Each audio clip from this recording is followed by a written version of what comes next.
Fala galera, sejam bem-vindos ao melhor videocast que o Adrenaline faz, que é o videocast de tech. Nós vamos falar aqui sobre as principais novidades do mercado de tecnologia, peça para computador, smartphones, o que a gente lembrar no meio do caminho. Lojas pagando impostos. Nós pagando impostos também. Nós pagando muito imposto, como sempre. Eu sou Diego Kerber, estou aqui acompanhado por Charles Starr, Olá, conhecido tudo bem? erroneamente como Carlos Estrela, e José Huntemann. José Hintemann, isso aí, sempre presente. Eu nunca acerto o teu acento no nome. Bem caçador. Né? E vamos começar contigo, Zé, né? Exatamente. A notícia é sua, que inclusive a gente chegou a discutir isso no videocast passado e a gente ficou feliz muito cedo, aparentemente. Repercutiu. Para avaliar. A gente sabe que abriu no Terminal 3 do posto de Guarulhos. Do posto de Guarulhos, ali depois da Expressa, você pega a direita. Aquele texaco lá, né? Do aeroporto de Guarulhos, uma loja da FENAC, que antes de ela abrir, prometia que venderia aparelhos sem impostos. Muita gente ficou feliz porque venderiam vários aparelhos, muitas vezes mais baratos que inclusive os preços praticados lá fora. E essa loja abriu, de fato, teve fila no primeiro dia, segundo um vendedor da loja. Tem iPhone lá dentro, sempre dá fila. Porém, iPhone barato. ao que parece, a loja pode pagar uma multa que pode chegar até 7,2 milhões de reais, porque ela pode não ter cumprido com aquilo que ela falou de que iria vender de fato os produtos sem impostos. E isso pode ser considerado propaganda enganosa por parte dos órgãos de defesa do consumidor. O papo da FENAC é que eles não conseguiram autorização da Receita Federal para fazer a venda sem os impostos. Primeiro, na verdade, aconteceram em duas etapas, né? Vamos separar em duas notícias aqui. Primeiro, circulou a notícia de que ela não conseguiu o aval da Receita Federal para circular para funcionar como free shop. Sim. Ou seja, como uma empresa que vende os produtos sem impostos. Então, ela estava vendendo produtos com impostos que ela pegava daqui do Brasil. Ou seja, que não era importado, sabe? De acordo com ela, os produtos estavam trancados na alfândega. Os sem impostos, no caso. Exatamente, isso que poderiam ser vendidos sem impostos. Nós temos duas desculpas diferentes, então. Uma é que estava na alfândega. Essa é uma velha conhecida de nós brasileiros. Quem importou alguma coisa, essa aí é tipo teve uma virose a sua encomenda. É do mesmo nível, assim. Ok, e aí, no final das contas, o que importa, e aí que o PROCON entrou em ação, não importa o motivo da FENAC. O problema é que a FENAC divulgou, se eu não me engano, via Folha, né? Que foi a que deu a informação primeiro, espalhou o boato da informação que ia vender sem imposto, chegou segunda-feira, não estava vendendo, e aí o PROCON entrou em ação. Por quê? Propaganda enganosa. Na verdade, o PROCON está pedindo explicações, né? Ele não parte do princípio de que, de fato, ela vendeu sem impostos.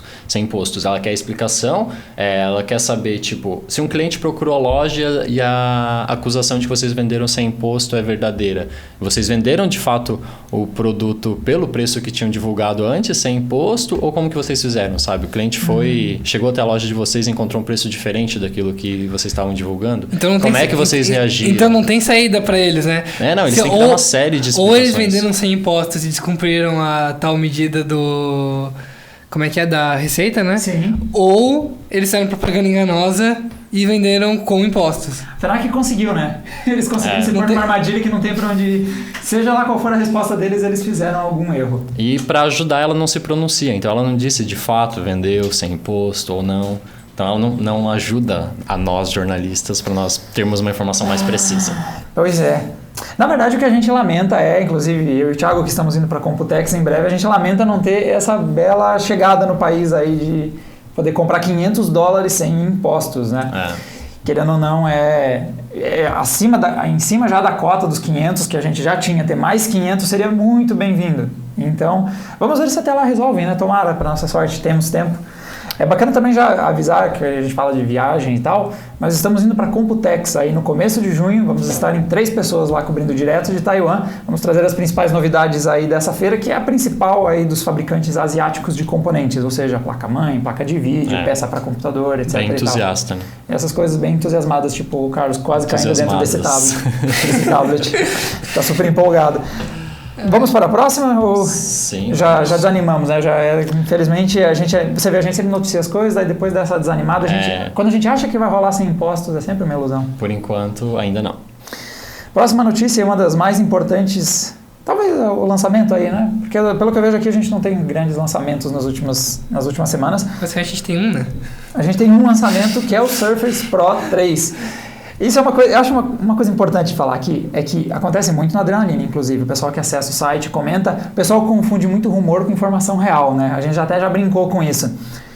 E pelo rumor, era para ter sido lançado um Surface Mini. Tava todo mundo esperando, né? A gente Muita não parava gente de ouvir, dele. a gente não parava de ouvir falar do tal do Surface Mini com 7 polegadas, 8 Sim. polegadas. Já tinha capa dele à venda acho que foi na Amazon. E aí, tadá, não é. Não é menor, inclusive maior. Ele é maior, para nossa surpresa. E pior não, mas o que torna ele exótico é um tablet de 12 polegadas. Exatamente. Que na verdade a Microsoft quer um laptop killer, né? Que Desde o primeiro ela acho que Surface. esqueceu, ela se tocou que não dá para concorrer com o iPad, ao que parece, e resolveu lançar aí algo que se assimila mais com um laptop mesmo do que com um tablet. É interessante, é o seguinte, que apesar de ser o Surface 3 no final, ali, Surface Pro 3, ele não chega a ser exatamente uma continuação do Surface de segunda geração, porque ele na verdade tem uma tela diferente, e é uma tela de 12 polegadas, não é uma coisa totalmente inédita, porque a Samsung já lançou um de 12 polegadas. A Samsung já lançou qualquer padrão, digo um número que eu digo, eles lançaram um celular, um tablet com esse tamanho. Só que a diferença é que o da Samsung era da linha Galaxy e vinha com Android. Nós temos aqui o Surface Pro 3 que a Microsoft, óbvio, que vai lançar com Windows 8. Agora, a justificativa deles aqui é que eles querem fazer, desde o primeiro Surface, mas aqui eles estão prometendo que eles fizeram melhor isso. Eles querem fazer o produto final para ser tablet e notebook ao mesmo tempo. Vocês estão convencidos? Bom, Né? eu ouvi, é que a gente, aqui no Brasil fica muito difícil, porque nem tem previsão desse tablet chegar por aqui, né? Ou Pra se gente fazer vai uma chegar. análise decente. Assim como os outros não Chegando, chegaram, imagina né? o preço.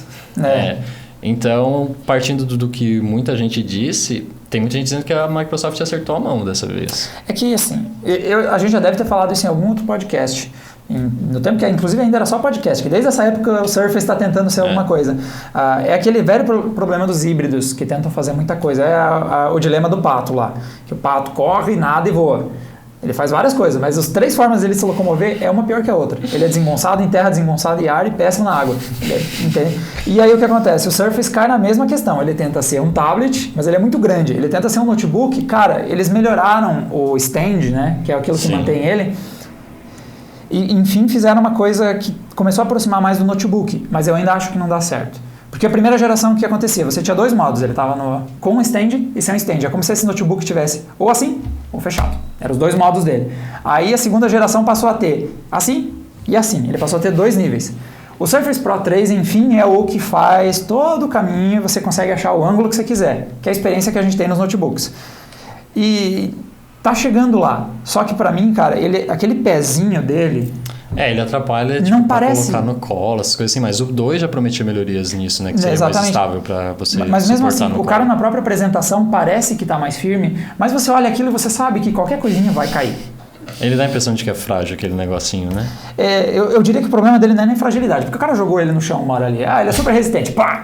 Mas o que me pega...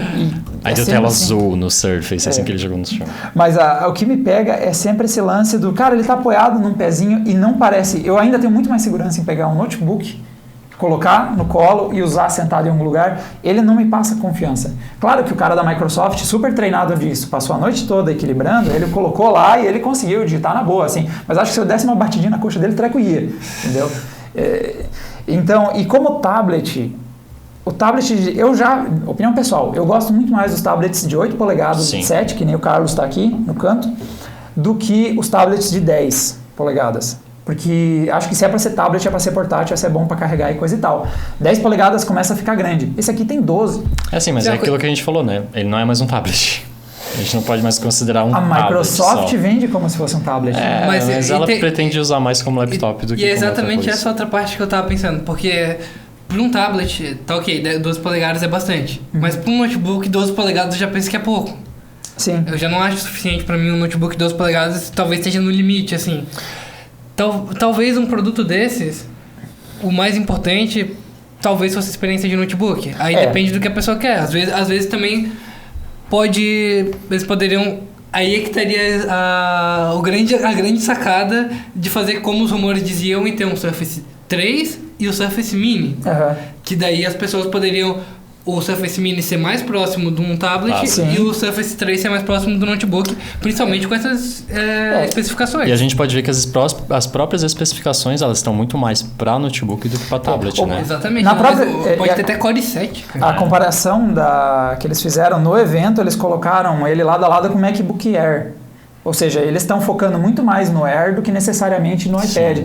Aí, inclusive, tem uma hora que ele colocou assim, e é muito melhor você ter o Surface, porque ele colocou de um lado da balança o Surface, aí colocou o MacBook Air, o MacBook Air era mais pesado, faria isso. E aí ele disse, não, isso na verdade também é um tablet, então você tem que contar mais o iPad que você não vai carregar. Aí ele colocou, deslizou, quase caiu, ele segurou antes, colocou de novo. Mas eu acho que ali é uma situação irrealista, porque ninguém carrega as duas coisas. Exatamente. Eu não sei vocês, mas já está consolidando um pouco a ideia do que para serve um notebook e o que serve um tablet. Eu não acho que uma pessoa vá para qualquer lugar pensando, eu preciso levar os dois. Eu vejo muito mais o tablet como aquele treco que fica jogado no sofá, o cara chega em casa e quer ficar navegando um pouquinho, e o notebook é aquela coisa que você guarda na mochila e leva para trabalhar. Mais produtividade. E a Microsoft está tentando juntar tudo num único aparelho e talvez as pessoas... Claro que vai ter o nicho, mas a grande maioria não precisa das duas coisas. Quando quer tablet, pega um tablet. Quando quer um notebook, pega um notebook, sabe? Eu ainda acho as soluções que nem a gente vê no caso do Dell, o XPS 12, que ele é muito bom como notebook. Ele é como se fosse um notebook e ele faz um meio tablet. Entendeu? Eu ainda prefiro um produto que se garanta em uma das duas coisas. E, de novo, eles melhoraram o peso, só pesa 800 gramas, não é pesado. Melhoraram os ângulos de visão. Eles estão reduzindo os problemas, mas continua não sendo nem um bom tablet, nem um bom notebook. Mas exatamente isso que eu estava dizendo agora, esse eu acho que é o principal da minha ideia. Penso que já projetando um Surface 4, talvez o ideal seria realmente fazer duas edições. Uma, bem isso que tu falou, tipo... um notebook decente e um tablet meia boca, ou um tablet pra dizer que tem, e uma outra versão que é um tablet decente e um notebook meia boca. Porque é engraçado que a gente tem o caso contrário desse, que é o Acer Iconia W3, eu não sei se chegaram a ver. É um tabletzinho da Acer de 7 polegadas que você coloca num teclado e ele vira um notebook. Uma droga de um notebook. Uma tela desse tamanho, quem é que vai usar 7 polegadas como um notebook? Como tablet ele se garante mais. Então... talvez o híbrido, se pelo menos um dos dois formatos realmente for eficiente e outro for quebra-galho, eu até consigo entender. Agora, de novo, o Surface fica bem no meio de não ser nenhuma das duas coisas. Acho que até o momento, as experiências que a gente teve, que a gente acompanhou até agora, acho que elas provam que não dá pra fazer os dois bem. Mas você disse que ele não pode ser um tablet por causa do tamanho? Um notebook. Ele é um tablet de 12, ele é um tablet de 12 polegadas. Esse aqui... Sim, mas você acha que o tamanho... 12 polegadas é muito para um tablet. 10 polegadas é grande para um tablet. Eu considero que 10 polegadas é um limite. Não sei, mas se você for carregar um notebook e você for usar para a mesma função, navegar na internet, escrever um textinho mínimo, você é melhor levar um Surface de 12 polegadas do que um notebook de 14. Mas ele tá dizendo no uso como tablet mesmo, quando tu segura de uma maneira diferente do que como segura no notebook. Porque o notebook tu apoia no colo, apoia nos locais. Não, eu não tô dizendo que isso é insuportável. Isso aqui tem 14. 13, sei lá. Tá. A questão é a seguinte, mas ele tem um mérito bem legal. A tela da proporção, o que acontece? A gente tinha 16:9, a gente às vezes tinha uns 16:10 e a gente tinha o 4:3 que era da Apple, do iPad. Esse é o 3:2, não sei. E aí, impressões? É mais quadradão, né? Tem uma ótima resolução, né? 2160 por 1440. Não, do ponto de vista de tecnologia é um puta aparelho. Não, claro, especificações ele tá no topo do topo. Sim. Até por isso o preço que ele tem de... No topo do cara. Também, exatamente. $799 pela versão melhor comprar na FENAC sem 4 GB e Core i3 e chega até 1949 na versão Core i7 e 8 GB de RAM com 512 de armazenamento. Nossa, SSD, esse preço é muito alto, $2.000. Cara, quanto que isso vai chegar no Brasil? 6, 7 mil? Não vai chegar. Tá. Lembrando de novo, mirando no MacBook. Exato. Bom, tudo bem, ele tá concorrendo com esse figura e tal. Não tem como ser diferente. Agora eu concordo com o 3:2. Concordo bastante. Eu acho que a gente tá numa onda do widescreen por causa das TVs e tal. Tá, primeiro você falou que é bizarro, agora você tá concordando. Não, a proporção de tela eu concordo. Eu não concordo com algumas outras... Não é que eu não concordo, eu acho que ele atinge um nicho, mas ele continua com os mesmos problemas de sempre. Mas explica a proporção de tela. Mas a proporção de tela é o seguinte, 16:9, 16:10 é multimídia, é widescreen, é televisão. Hoje em dia, se uma coisa parece 4:3, parece dos anos 90. E aí o que acontece? Mas na hora da hora de trabalhar, eu acho que a área 3:2 é melhor para trabalhar. Não tem por que ser tão estreitinho assim. Sim. Na hora que você está com aplicativos, produtividade. Então, eu acho que foi uma escolha interessante, primeiro por dar essa opção, Porque todo mundo fazer igual é ruim. É Com bom certeza, ter alguém fazendo com alguma certeza. coisa diferente. Então o cara, principalmente eles focaram muito na área de design e tal, essa área é interessante para muito desse público. E a caneta, que segundo eles a caneta não é barata. Eles tentaram dar um sentido, ficou numa ambiguidade, eles falaram, não é para ser cheap, né? Não é para ser barata, mas é no sentido que eles queriam dar que ela é uma caneta grande, não é que nem aquelas estilo que é fininha, e aí você escreve de forma quer dizer que confortável. tem uma boa qualidade de construção, né? Da caneta, ela é exatamente. bem acabada. Mas aí eles falaram, ficou ambíguo, sabe, né? né? Vai ser caro. Sabe, não tem jeito.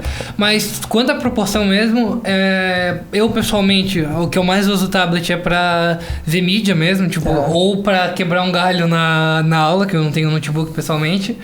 Mas eu penso que depois a gente vai chegar nesse smartphone, né? Vamos, eu só tava funcionando aqui pra ver se eu tinha colocado no silencioso. Ok, eu sou facilmente distraído. Não, mas eu penso que deveria ser priorizado esse formato. Eu acho que é prejudicado quando tu tem um formato Muito 4x3. Não, eu acho que quando tem um formato pouco wide, um formato mais 4x3 ou 3x2, eu acho que a visualização de mídia fica prejudicada, vai ter que ter aquelas barrinhas. Sim, e tal. terríveis.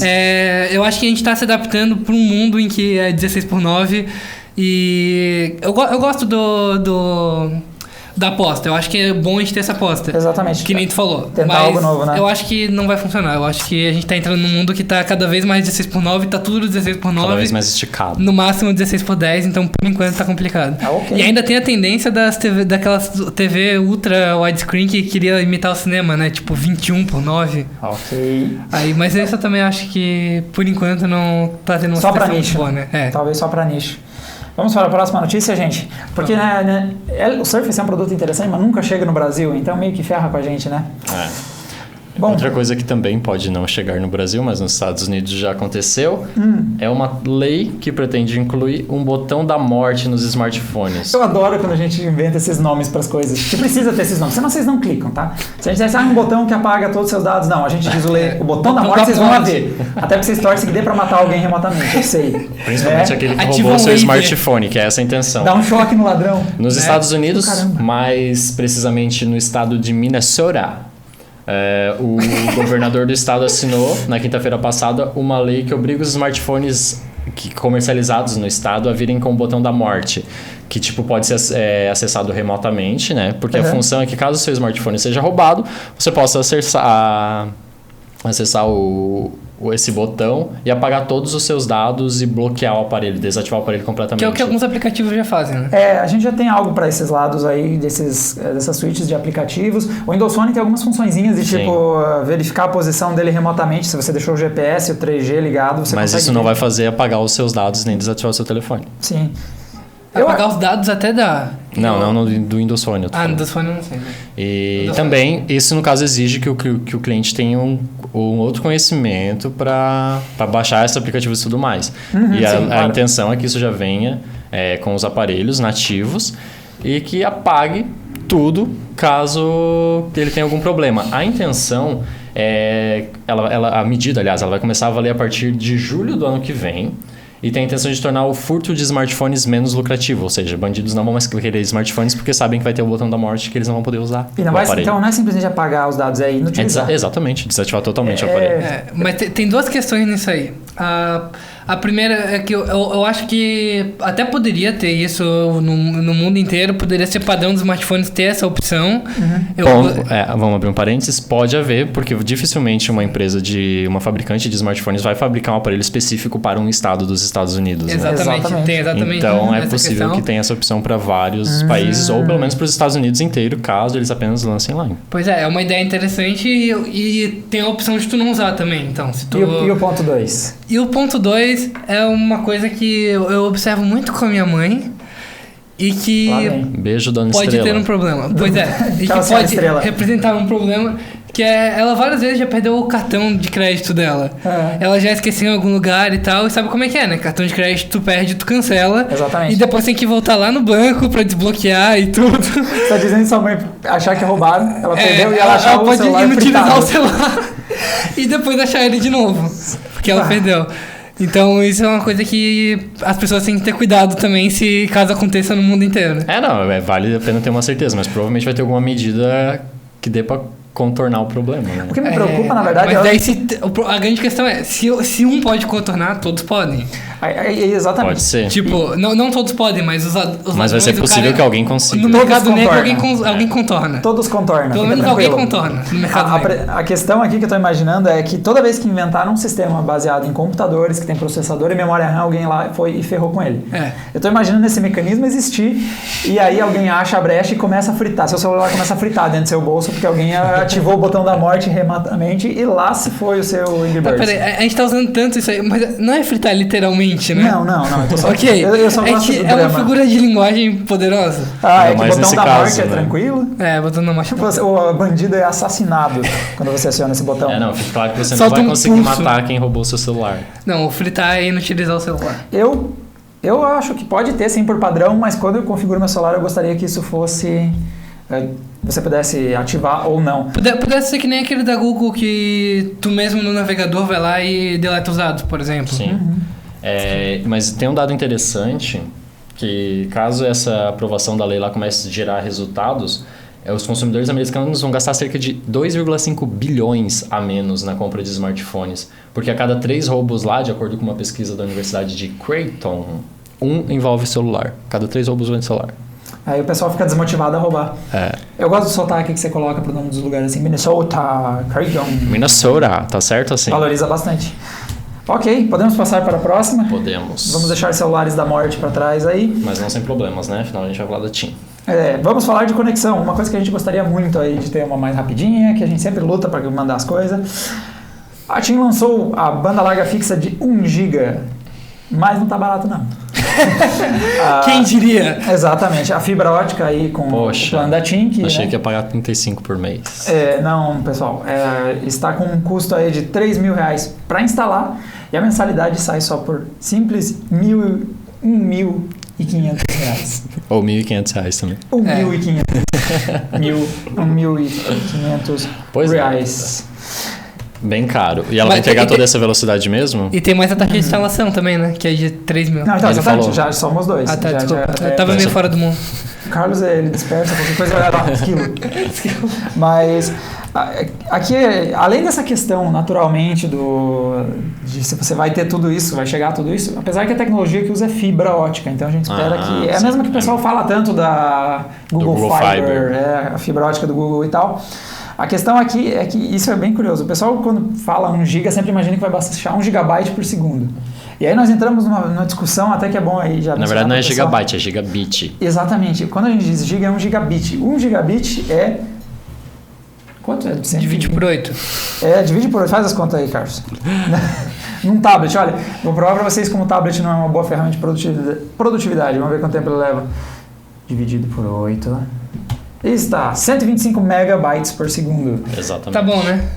Tá tudo bem. Né? A gente, por exemplo, eu até cheguei a fazer umas contas. Se você fosse baixar o game Wolfenstein, que o pessoal aí tá todo um drama, porque é 50 GB, 40 GB e tal, ele baixaria em 6 minutos. E a gente baixou aqui em quantas horas?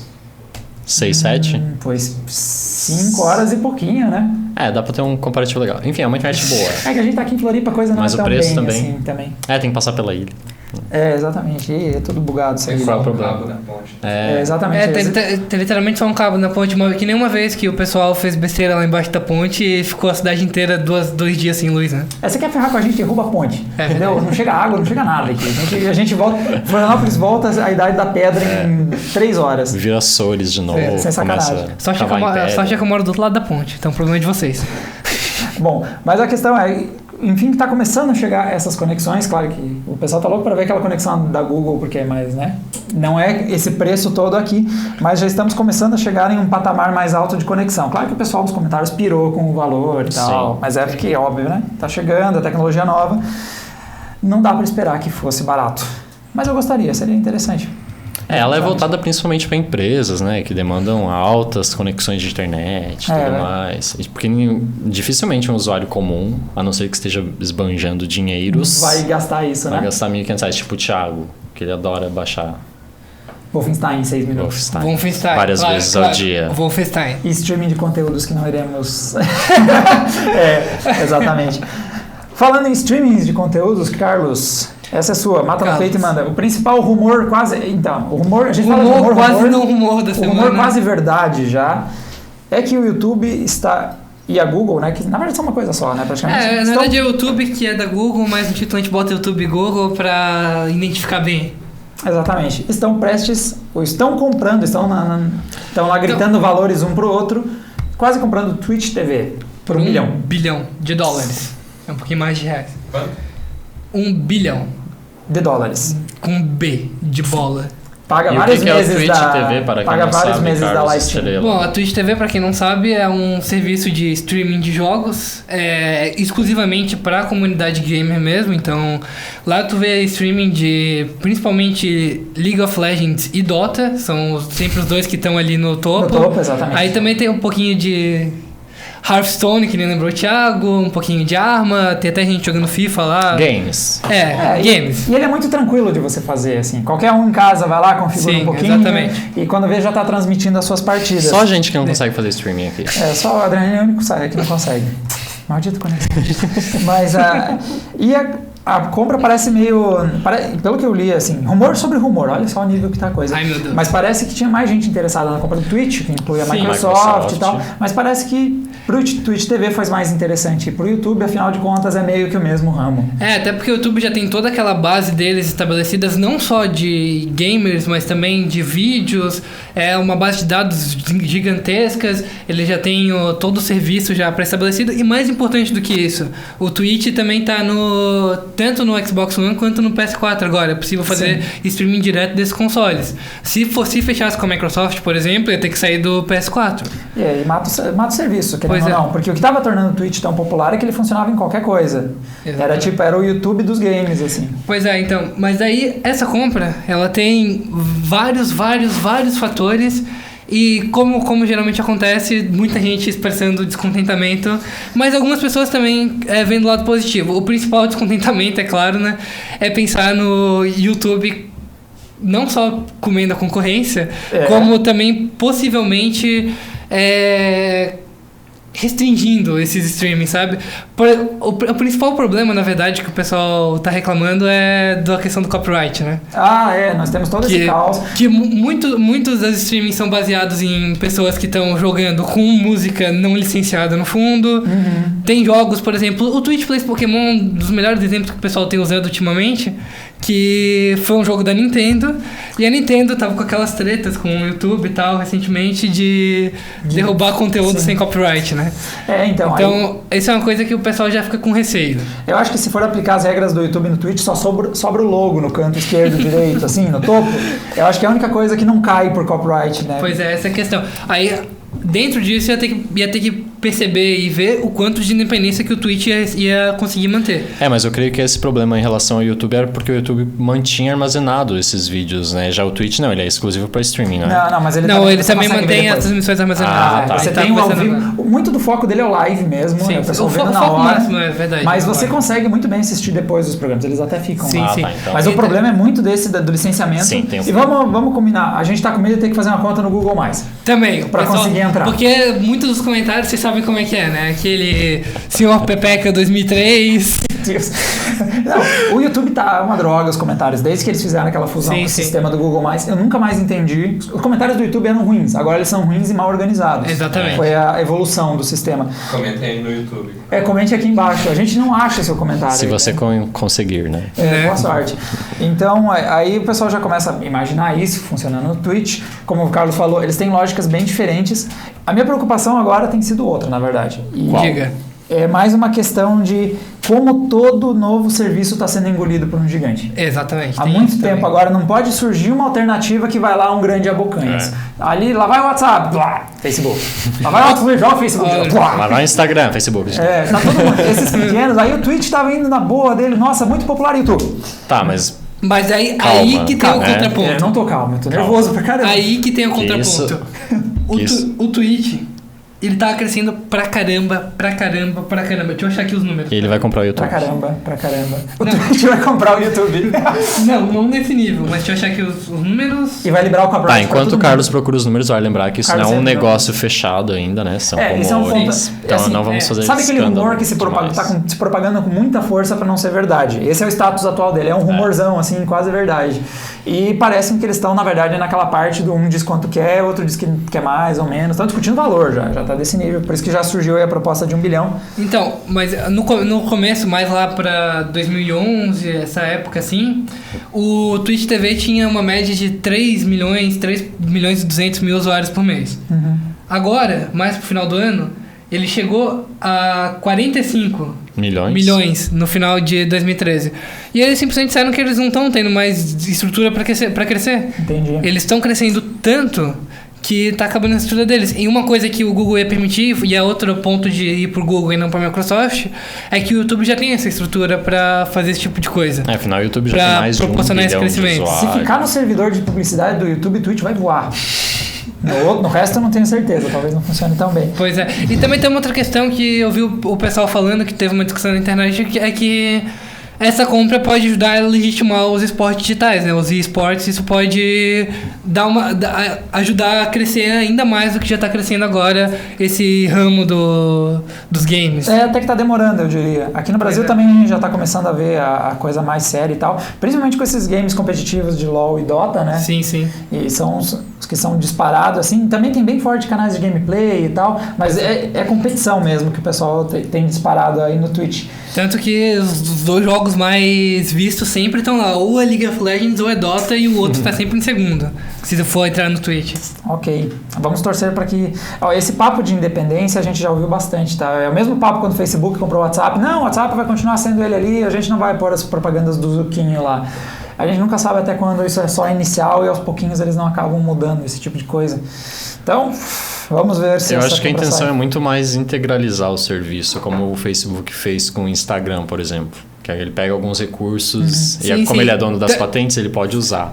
Tanto que... Tipo aquele recurso agora que o Facebook permite que ao rolar a página, o vídeo toca automaticamente, assim como acontece no Instagram. Tanto que o YouTube já testou o próprio serviço, já tem um serviço de streaming, mas que não decola nunca, né? Tá abaixo de Justin TV... Não, Justin TV não existe mais, desculpa.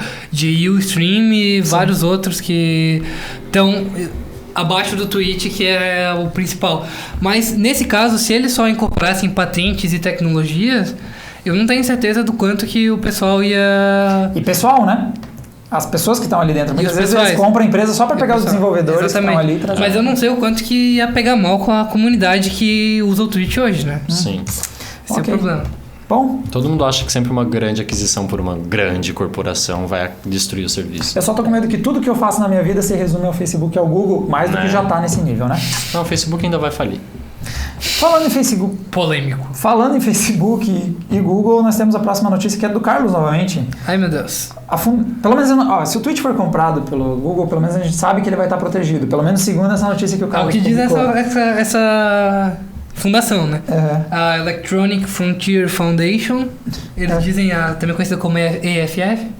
Eles publicaram um relatório que... Eles publicam todo ano, na verdade, eu acho que desde 2010 ou 2011, um relatório avaliando em 6 quesitos o quanto que cada empresa, das principais empresas da internet, protegem os nossos dados. Bom, o relatório deles, nesse caso, eles deram uma nota máxima, ou seja, 6 estrelas, todos os requisitos que eles pedem. Vários Carlos Estrelas. Exatamente. Estavam sendo preenchidos por Apple, a Credo Mobile, que não atua aqui no Brasil, ou atua? Credo, nunca ouvi falar. Credo Mobile. Dropbox, Facebook, Google, Twitter, SonicNet e Yahoo. A Sonic caiu a PSN, o Facebook deu aquele problema aquela vez, a Google que deu aquela treta lá, sei... Super seguro. Eu tô bem tranquilo. É como alguém comentou, mas são os que mais vendem os nossos dados. Essa é a questão. Muita gente criticando a variedade desse caso. Mas aí é que tá. Nas últimas pesquisas, tanto até estava lendo a notícia, Apple e Yahoo, eles tinham só uma estrela no ano passado e o Facebook tinha só 3. Foi mais por causa daquele caso do Snowden mesmo, e esse foco todo em proteção dos dados e tudo que teve nesse último ano, que fez com que elas se mexessem. Se não fosse isso, também as nossas dados iam estar desprotegidas até agora, só que a diferença é que a gente não sabia. E isso causou uma impressão muito ruim que as pessoas estão tendo até agora de que os nossos dados estão desprotegidos. Eu acho que até o fato do Heartbeat também, né? Heartbleed. Também. Isso veio também. É o tipo de coisa que causa uma repercussão negativa. Fica tranquilo, gente. Java, PDF, super tranquilo essas coisas. Sim. E vale citar os 5 pontos que eles avaliam, né? Eles dão 1 estrela para cada ponto. 6. Os pontos são: exige mandado judicial, informa o usuário sobre pedidos, publica relatórios de transparência, é clara quanto à política adotada sobre os pedidos, luta pelo direito de privacidade dos usuários, COF. Se opõe publicamente à vigilância em massa. E o Facebook ganhou todas as estrelinhas? Ganhou todas as estrelas. Eu desisto dessa notícia. Podemos ir para a próxima? Com essa eu desisto dela. A nossa próxima e última pauta aí das notícias é uma disputa entre a Rússia e os Estados Unidos e que pode afetar os nossos GPS. Vamos lá explicar um pouquinho desse rolo. Outra, né? Exatamente. O que acontece é que a Rússia tem aí... Putin. A Rússia, que não é só o Putin, apesar de a gente só ouvir falar dele, tem meio que...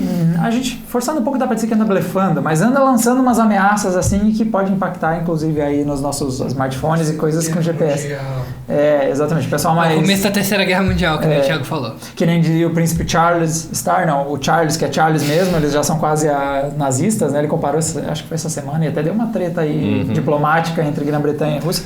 Mas a questão... O que será? Mas a questão aqui, a briga é outra coisa, não tem nada a ver com invasão territorial. Não, esse é um site de tecnologia. Exatamente. A gente não discute política aqui, não muito. Essa disputa entre o governo... Está começando uma disputa entre o governo russo e os Estados Unidos em relação ao sistema de geoposicionamento global, o nosso famoso GPS. Os russos têm uma tecnologia própria, que é bem análoga, funciona de uma forma parecida, que é o GLONASS, que quase ninguém... Até não sei se fala GLONASS, eu sempre escrevi e nunca falei isso em voz alta, não tenho nem certeza se diz assim. Bom, o GLONASS, e nós temos do lado o formato americano, que a gente só chama de GPS, assim, a gente não usa outro nome e tal. E a Rússia está dizendo que vai desativar algumas bases deles, do funcionamento do GPS, e que vai desligar todo o sistema deles se os Estados Unidos não instalarem uma certa quantidade, acho que são 6 bases, 11 bases terrestres de funcionamento nos Estados Unidos para o GLONASS. Ou seja, eles estão dizendo, vamos desligar parte da tua tecnologia e vamos desligar tudo, se você não ligar algumas bases para a nossa tecnologia. Para o pessoal que não entende bem como é que funciona esse lance do GPS, você tem lá os satélites girando em torno da Terra, coisa e tal, e aí o seu aparelho recebe aí a posição deles, triangula e sabe onde é que você está. Essas bases em terra, a função delas é dizer para os satélites onde eles estão e ficar recalibrando, porque naturalmente é tudo na base do torcer para dar certo quando você está voando em torno da Terra.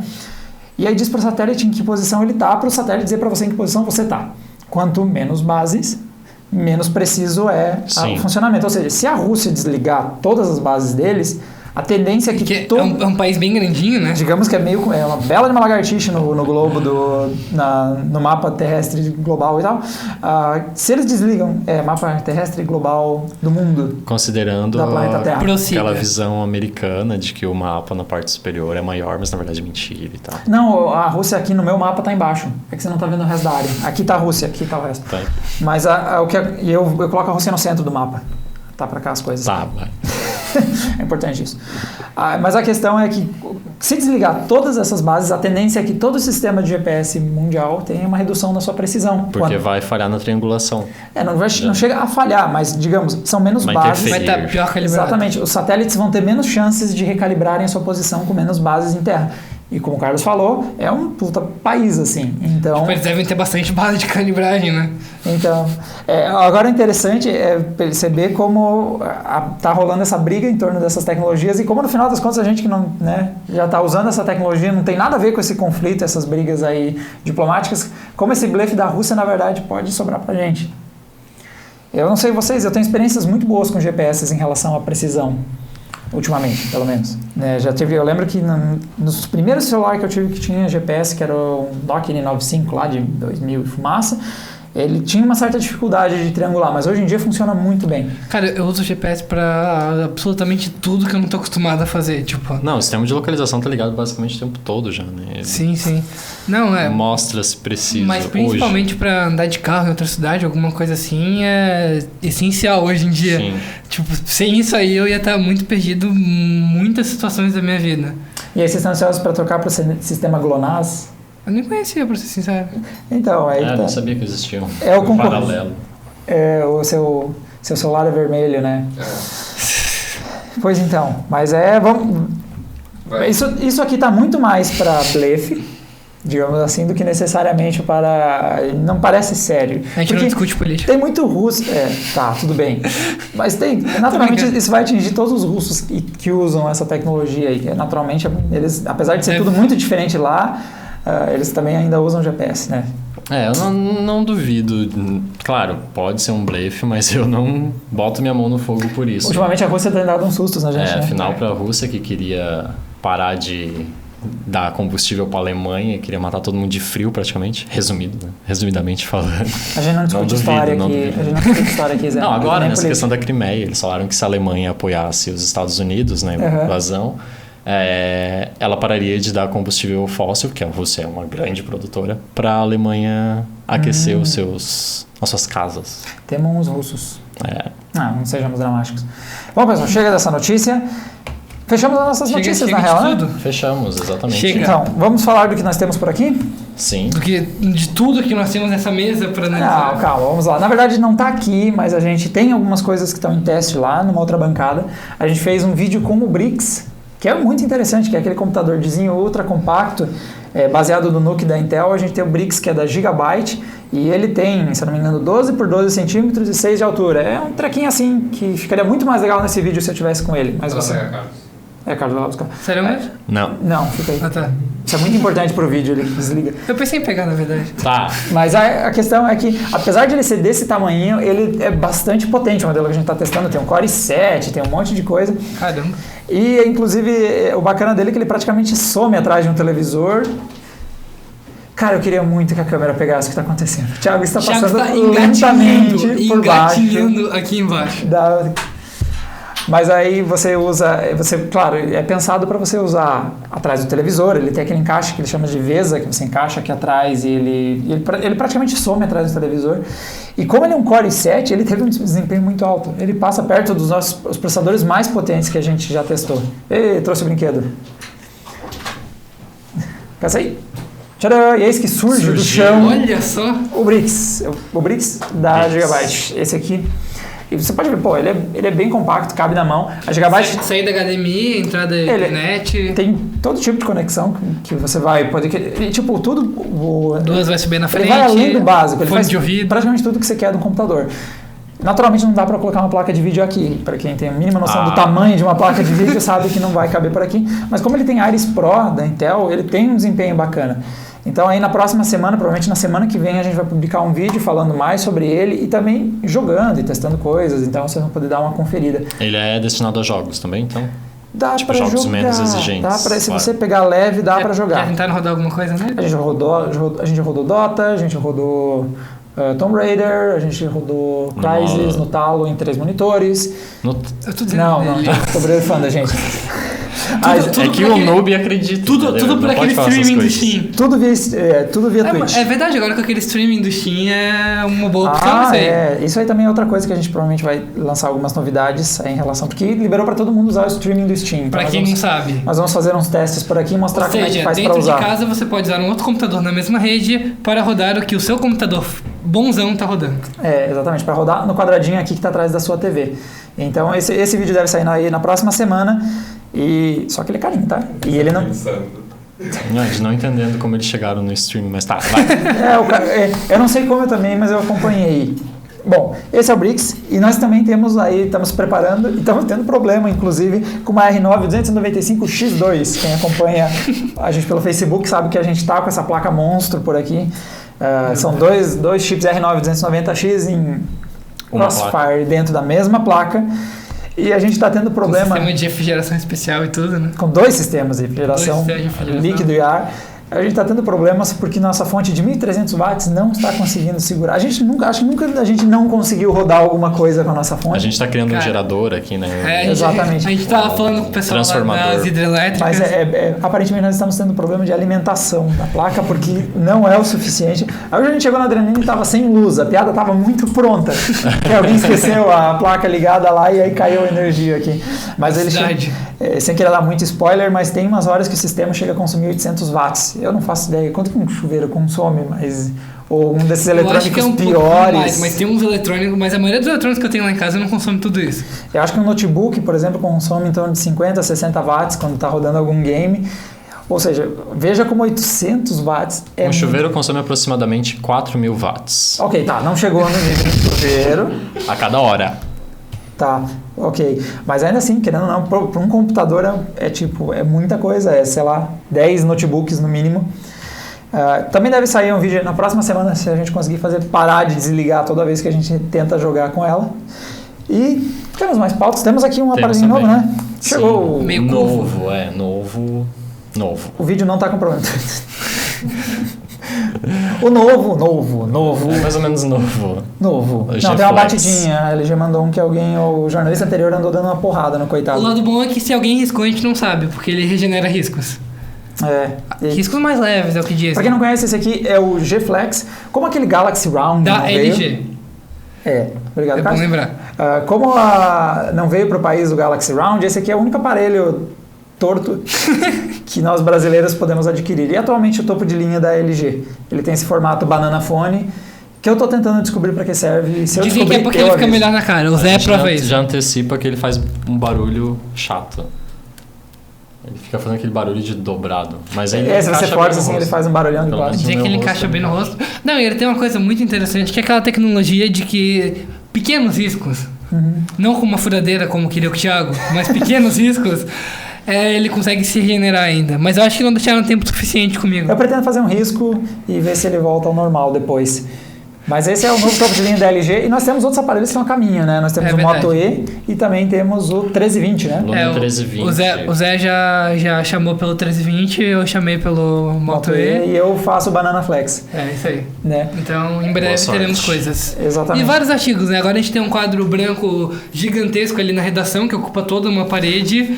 E ele tá cheio de pauta, cheio de artigos, de análises que a gente tá produzindo. Nós vamos mudar o mundo, pode ficar tranquilo. Aquele quadro, assim que chegou aquela tecnologia, tá todo mundo fascinado aqui. Porque aqui chega a placa de 6 mil... você escreve com canetão. Não, a redação Adrenalina é um lugar estranho, porque chega celular torto, chega placa de vídeo de 6 mil reais. Chega videogame de última geração. Mas quando chega um quadro branco e um pincel, parece que tudo parou.